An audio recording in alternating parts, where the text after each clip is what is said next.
Welcome to episode number 8 of The Ghost of Real Estate. I'm your host, Tim Galligan, and welcome to today's show. Today we have special guest, Stacey St. Without further ado, welcome to the show, Stacy. Thank you so much for having me. Of course, I'm excited to be here. Yes, excited to have you on. You want to start off telling us a bit about yourself? Well, I do primarily wholesales. I am the owner of Olex Properties, named after my two children, Oliver and Alex. Nice. And we are a family business. We do a bit of fix and flipping, but primarily we do wholesales, and hopefully one day we'll be a large holding company. Awesome. Okay, so before we even get into it, so some of the audience who might be listening who might not even know what a wholesale is, you mind explaining what it is?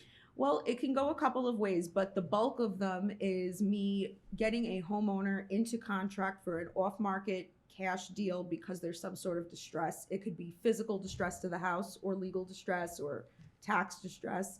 And then I either assign my contract or I sell my corporation that has that to an investor who will actually develop the property. Got it. Okay, so you're acquiring the customer, finding the home that's distressed, going into contract, not closing on it, and then assigning or selling the company as a whole itself to an investor that then has enough meat on the bone to do what they need to do and sell to an end consumer. Sure. And the benefit to this is I get to cherry pick my favorite ones to renovate. Nice. Good. So what is that, how'd you get started doing this? What's your background? How'd you get started and get to the point of doing wholesales? Well, I'm actually a failed law school student. Nice. Okay. I thought that getting an education and a master's and becoming a professional was the only way to go. That didn't happen for me, and I wound up becoming a bill collector for a very long time. So I had a lot of phone training and how to get people to force to talk to you on the phone. Nice. That somehow morphed into me becoming a foreclosure paralegal. And I started to learn how to conduct foreclosures. And then I became a foreclosure defense paralegal. And then a legal headhunter called me one day and said, "There's a job open in the legal department at a real estate wholesale firm. Are you interested in taking a swing at it?" Wow. And they just started teaching me things that I didn't even know existed. I didn't even know what a short sale was before I had that job. Right. And, I spent like 7.5 years working and training with them until one day I realized I had enough knowledge to do it myself. Awesome. So how long did you do it for before you decided to venture out on your own? Just shy of 8 years. Wow. So you had a lot of experience. Yeah, a lot. Awesome. So what are those different strategies when you speak of a short sale? I obviously know what that is, but for the audience, what is a short sale and what are these different types of structures that you might come across when in the distressed market? So I think the biggest thing right now is COVID distress. A lot of people are filing for loan modifications and whatnot, and the problem is that they really can't get them because they don't have the income to support it. So even deeper, what is a loan modification? Okay, so when somebody owes a whole bunch of money on a house, let's say you owe $10, but your house is worth $5, but you really don't want to get rid of your house, you can restructure payments to the end, kind of lower your monthly payment, get back on a payment plan. But the problem is that you're not saving yourself, really. You're really digging yourself deeper, in my opinion. A lot of people value staying in their home, but I just think that you're giving a bank free money. You're giving them interest every month, and you owe way more than the value of the asset. What's happening now, the biggest trend in short sales, I think, is people are leaving New York very... Definitely. Right? Yeah. A lot of people are going to Florida and stuff like that. 100%. And because of COVID distress, these people that have failed or denied loan modifications can now come to somebody like me and say, "I owe $10, but my house is worth $5. And can you negotiate something with the bank?" Right. And then the concession for them is that usually the bank will chip in money for their relocation. Got it. So when you first got started, what did that look like and how did you really hit the ground running? What were some struggles that you dealt with and how did you overcome them? Formulating systems, I think, is the biggest thing. Yeah, for sure. Right? Like everybody needs a CRM, whether they're on retail or they're in the off market. Having a CRM is a huge deal. And I was such a fool in the beginning. I was like, "Oh, I'll use spreadsheets and I'll use Google Suite and everything will totally be fine. I'll write things on the back of my hand and I'll never write anything on my smartphone." Like I was like living in WhatsApp. Right. And everything was falling through the cracks in the beginning. Yep. It was really like a total garbage show in the beginning. I did not hit the ground running whatsoever. Because there's like a huge difference. Like, oh, I know what I'm doing. I've seen 10 other people do it, and then you actually do it yourself. Right. Which is similar to my experience with my renovation project. But I guess we'll talk about that when we get there. And now everything is about a system, and that is how I remain successful. And I time block everything. And I run my CRM by time blocking from 6 a.m. till 8 a.m. when kids get up. I have to task things out to virtual assistants. I have to set up cold calls for the cold callers for that day. I have to get my mailers into the mail before the post office, comes by, the mailman. There's a lot of things that I set up religiously every single day, and people are right. With a little bit of consistency, who knew it, you could have some success. Yeah, right. And being organized. Being organized. So that's interesting. So this is kind of like my business as well too. So there's a lot that goes into the customer acquisition piece. You mentioned mailers, you mentioned cold callers, virtual assistants. Did you know all the right answers when you got started from your past experience, or did you have to figure out what worked best through trial and error? No, and I think that I'm still learning. Right, sure. I was very lucky to join a class with JB Bolveden. And he's doing that 100 flyer challenge right now that you see in everybody's Instagram stories. And I thought to myself, I know a lot of wholesalers, and I don't see any wholesalers doing stuff like this. I don't see any wholesalers hitting the street, literally knocking on doors and passing out flyers and, hey, do you know anything about that vacant house next door? And I thought to myself, I should start taking some sales classes that retail people take, because I am missing the differentiation between my marketing and other wholesalers. And I think I'm starting to finally get some traction in that department now. Nice. Okay, so you're doing wholesales, and then you'd mentioned that, so some of those you will fix and flip yourself. And then end goal being to hold properties. Sure. For that cash flow that comes in and equity growth in the homes as well too. So in the fix and flip, how many homes have you flipped yourself? Well, Olex has only have one.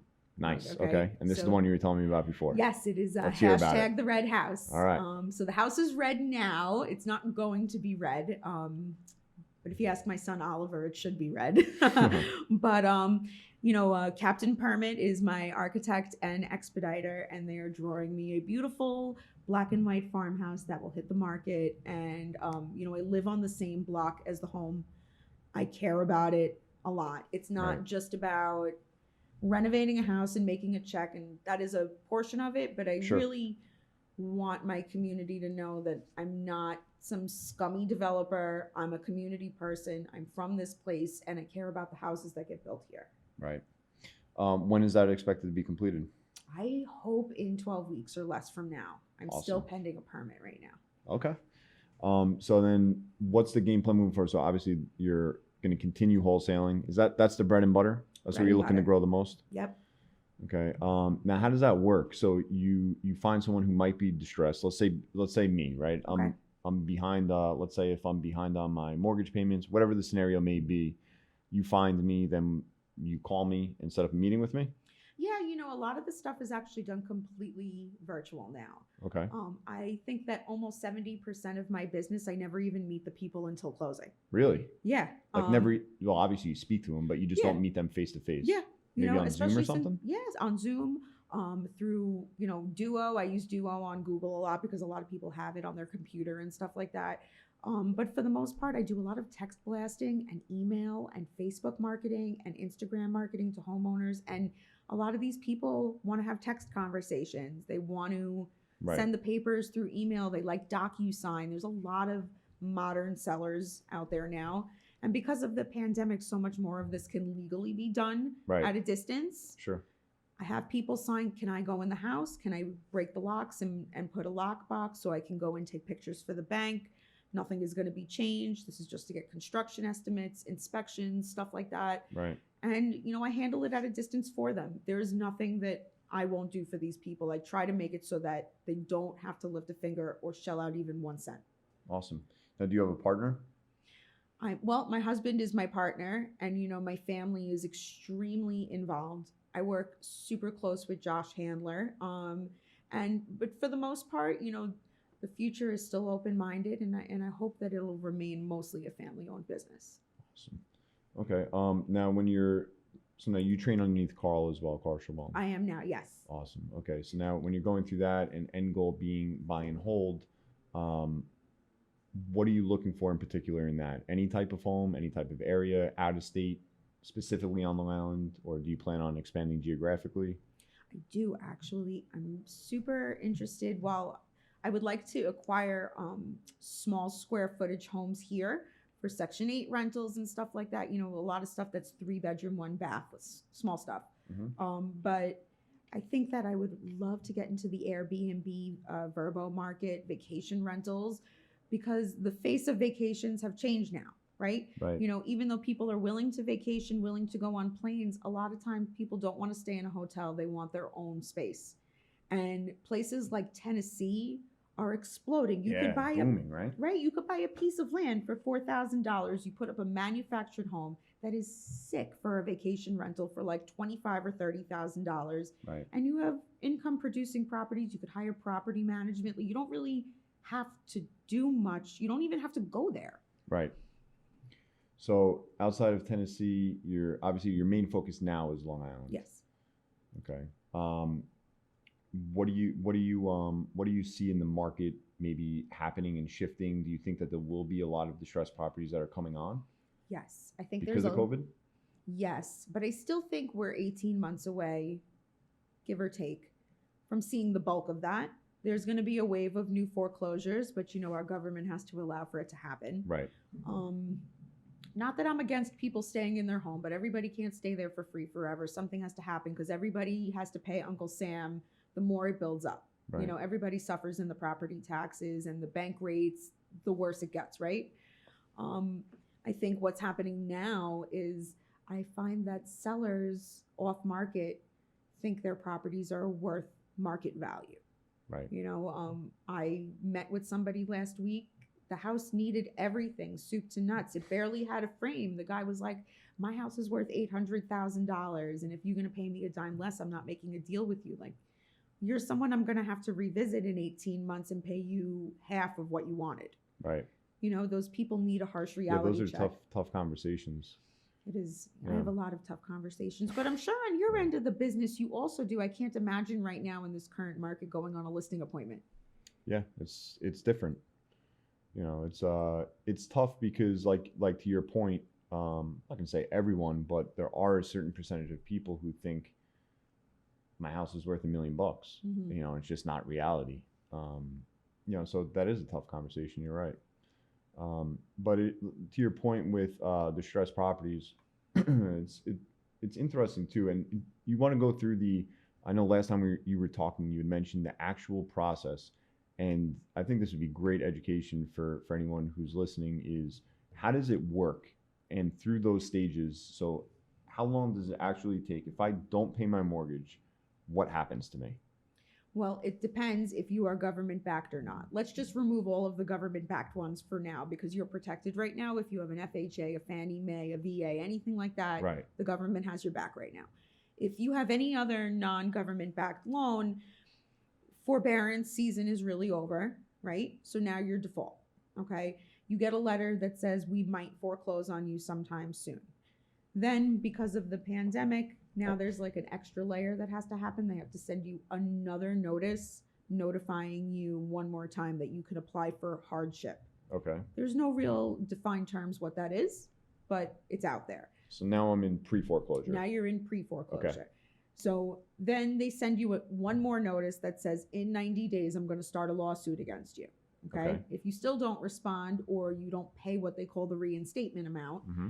They start a lawsuit and they attach a lis pendens, or, you know, I would just call it an LP, to the house. And all that really is a way to notify the public that there was a lawsuit attached to this piece of real property. Okay. And from then, there are many stages that can or cannot take place. If it is homeowner occupied, it will be the longest foreclosure possible. It could take anywhere between 3 and 5 years. If the homeowner fights, it could be even longer. If the home is vacant, it could happen as quick as 18 months. So if I decided or anyone decided, all right, I'm just not going to pay my mortgage, I could live there 5 years for free? basically, and the bank covers the taxes for you because taxes are superior to mortgages, and the bank never wants to lose the house to the county. So the bank. There's got to be something wrong with that, right? Yeah. Is it a New York thing? It is. It's any state that has judicial foreclosures. So there are other states, I can't think of any off the top of my head, where like the marshal could come and be like, get out, Right. The bank said to close up this house. Right. And here the bank has to take so many steps to get to that point. The bank is basically broke by the time they get to an auction. Right. I mean, think about it. If someone owes $600,000 and they're in foreclosure for 5 years and the bank shells out 14 grand a year in taxes. Yep. And for their own attorney, and they're losing interest every month, and then it goes to auction and it sells below market. I mean, like, what a joke. Right. So this is where short sale becomes advantageous to the bank in some case scenarios. In my opinion, it is, especially now because nobody can foreclose. Right. My experience now has been negotiating these short sales is easier. Right. Because the banks want to get the bad debt off their books. Sure. So throughout that process, so I don't pay. Now once an LP is served before it foreclosed, what is that period called? I'm just in. So, I think it depends who you are. My experience is that anyone who works on the retail end calls that whole period before the auction pre-foreclosure. For me, that point up until the LP is pre-foreclosure. Then you're in foreclosure, and then if your house actually gets sold, you're foreclosed. Right. That makes sense. I think that makes more sense to me. Mm-hmm. I agree. So so now I'm in foreclosure. Sure. And what needs to happen before the bank takes it back? The court has to appoint a referee and grant a judgment of foreclosure and sale and approve a notice of sale, which has its own steps. Okay, and that needs to be like public knowledge, right? Mm-hmm. Gets put in the newspaper. Yes. And after that, then so when people are like, oh yeah, no, I feel like everyone knows a guy who's good at the court steps. Sure. What exactly is the court steps? So the court steps is the step right before the bank takes it back, right? Yeah, you can go and you can participate in the auction. If you ask me, it's the same 13 guys at every single auction, and they all know the referee, and somebody's paying the referee to win. Uh-oh. I think it's a boys' club of who knows who. Right. It's very difficult to be a nobody and walk up on the steps. So the steps is, when you hear people say that, that's before the bank takes it back, and it needs to be open to the public to go. To bid. And then if no one buys it at the auction, REO. then it becomes an REO or real estate owned by the bank. Yes. And at the steps, what are the rules? Does it need to be cash? You need to bring at least 10% certified check of your maximum willing bid. So I realize that's like kind of difficult because if you're short, then you're kind of screwed, which is really a loophole how a lot of things become REO. But if you're willing to bid up to $400,000 on a property, you should go to the steps with 10% of that. If you're willing to go up to $400,000, but you only bring 10% of $350,000, right, you're going to be short when you absolutely do go to your maximum allowable bid, and you're not going to be able to close with the referee. You're going to they'll give you like an hour. Oh, go get money right now and come back here. Otherwise, this is going REO. Like, they'll screw you right there. So I guess my question is if all these homes need to go to the steps for auction prior to becoming REO, and there's a pool of investors on the ground, unless they're just priced wrong, why would it ever go to become an REO? Why wouldn't they just all be swallowed up before they even become an REO? Unless it's an end consumer buying the REO, which isn't, I mean, in this market, I think it's a lot more common than maybe in the past. I agree. But why would that even happen? I mean, I can't figure that out. So I think, first of all, whether other people share this belief or not, it is my belief that many of the people at the steps actually work for banks. Okay. And that all these side subsidiaries, entities are actually bank entities, okay? And they kind of winds up being owned by the bank anyway. It's like investors that represent the bank on the steps bidding. Not everybody shares that same belief of mine, but I think that a lot of the stuff becomes REO in a way that you don't realize. So let's rewind that because I didn't follow. So When I was a paralegal a bunch of years ago, I was working for a lawyer who was working on a RICO case. Okay. Okay. Do you know what RICO is? It's basically Yes. like organized crime. Yes. Right. Now, nobody's saying organized crime is happening here. So let me just Right. say that. Okay. Nobody's saying any of that is happening, but it is, like I mentioned earlier, it's always like the same few people that are at every auction. Right. And then maybe 6-7 months down the line, the referee's deed winds up saying U.S. Bank somehow. Right. There's a lot of stuff like that goes on. So I think that in conjunction with that, there are many banks that make doing short sales very difficult, because a short sale will always be more affordable than an auction property. Auction properties will always go much closer to market or at market, which sucks for an investor. Right. But a lot of banks purposely deny short sales because they're hoping the property is going to go that way. I make it a habit to only target certain banks because of this reason. Got it. Wow. Okay. I only work with banks that want to actually negotiate these things, that want to see a closing happen. Smaller banks? Not necessarily. Well, I don't really mess with big box banks for the most part, but there are some, like, PHH is huge, Ditech is huge, Shell Point. All these are gigantic mortgage companies that actually want to see closings happen. So I don't waste my time spinning wheels with other banks that will take you 6 months through a short sale process just to issue you a denial, and then the property becomes REO at auction. Right. Doesn't make any sense. So that's got to be tough too from an investment standpoint, right? Because a short sale could take how long? Up to a year? It could. It could take longer, right? It could. It depends. So now you're going into contract, you're putting X amount down as a down payment, but you also need to have that cash on hand in case it's approved. Yeah. So to do short sales correct, if I'm not mistaken, you need a lot of cash, because you can't slow down the rest of your business to keep the maybe of getting the short sale. Is that accurate? It is accurate, but I will frequently work with banks that allow me to wholesale my contracts. So on a short. Got it. On a short. And I'll do a wholesale contract right up front, and I submit my wholesale contract with the initial offer so that they are clear that I'm not the one actually closing here. Right. I'm negotiating a short and I'm collecting a wholesale fee. I'm not a licensed realtor, and that's it. And the people that I work with, I've been working with them so long. I have such good bank relationships from the previous place I was working at. Right. That it's been going fine, knock on wood, so far. It's been going great. So have you ever gotten to a situation where that sounds great, right? Like, okay, so the only risk to you my deposit is your deposit, and my right? time. And your time. But have you ever not been able to get rid of the wholesale? Yes. And what happens? I'm renovating it right now. All right, that makes sense. I'm renovating it right now, and it was a mistake, because the day that I won the auction, I spent 10 straight days trying to wholesale that property, and it was a mistake. I should have been in the permit office that day, making sure that my permit was on the way, instead of trying to be chicken and running away from it. And is that why you couldn't wholesale it? Well, I think I acquired it too expensive, and I think I was too afraid to renovate it myself at first, even though I really did want to. Right. And my family wanted to, and my family was encouraging me, you could do it, you can do it. And I was like, no, I'm going to get rid of it. I can't believe I was even at this auction. Like, yeah. It was just fear, and it's just like some imaginary crap in my head that's like a waste of space. So at day 10, what'd you say? Like, oh, shit.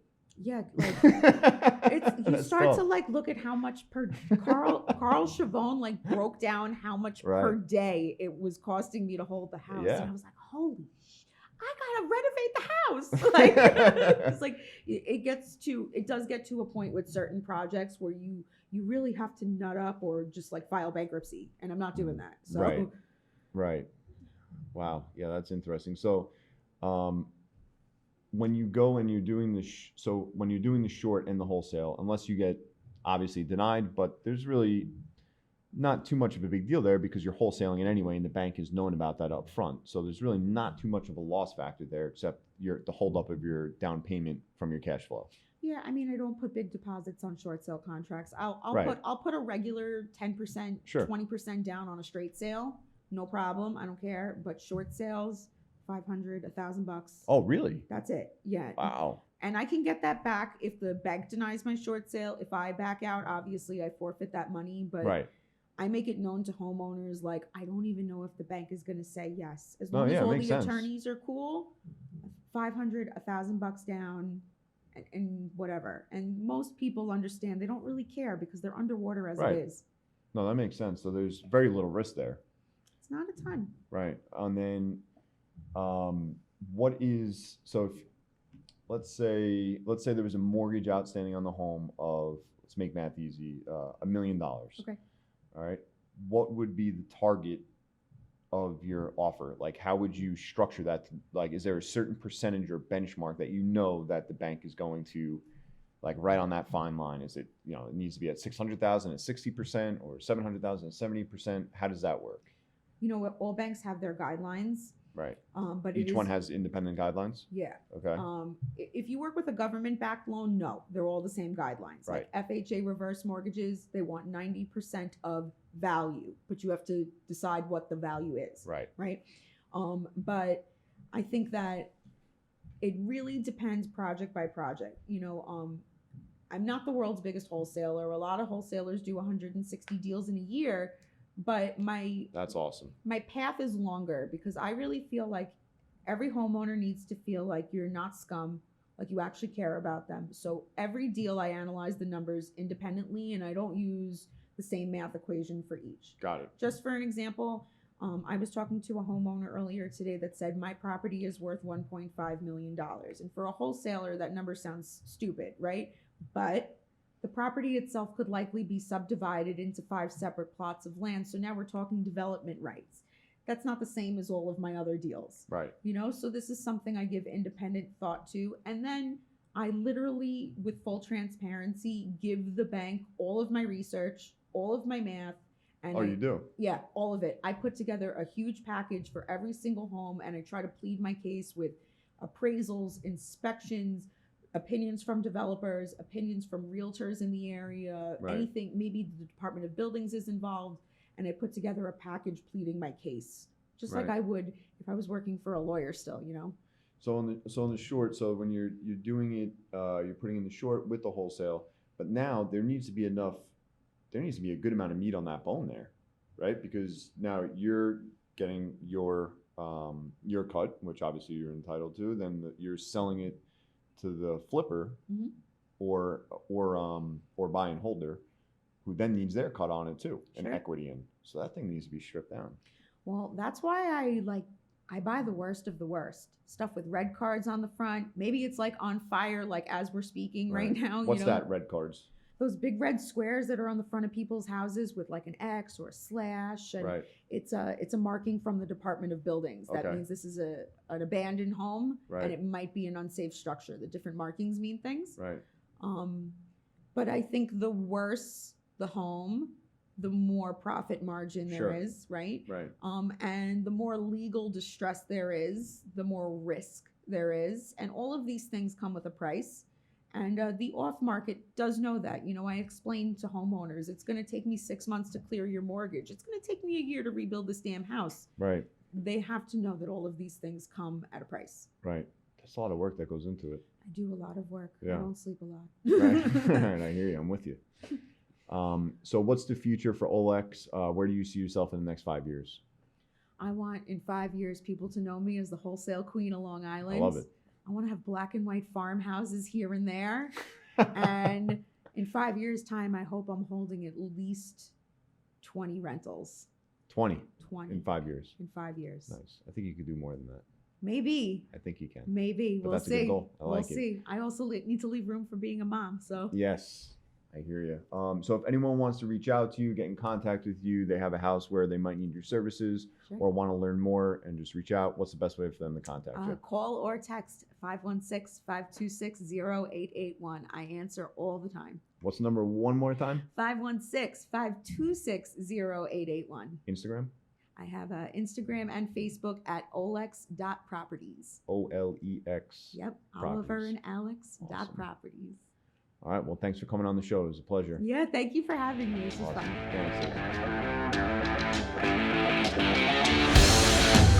Thanks.